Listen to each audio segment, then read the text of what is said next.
shi sa ni dan mutum zai biyo ni online ice zai yi wata magana ko zai challenge dina akan abin da ne, wallahi ko kallonsa ba na yi. Ni ban taba kai wani martani wai irama ba. Na yi karatun na fito da shi, ƙarya na yi, kai kayan da ƙarya na yi. Al'umman nan ba su karatun da ya fi nawa.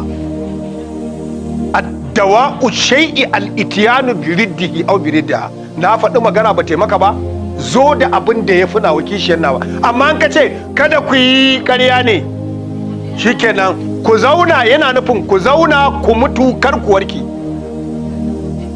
ko bai kawo mafita ba.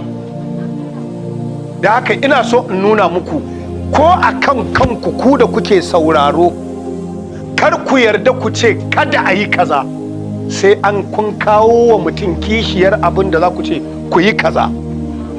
Da Allah an kiyaye, kar a yi dama a yi hagu, kar a yi hagu a yi dama. Wannan shine shawarar da nake baku, matsayinku na ɗalibai masu ɗaukan ilimin da zai ba mu mafita duniya da lahira. Da Allah takbir.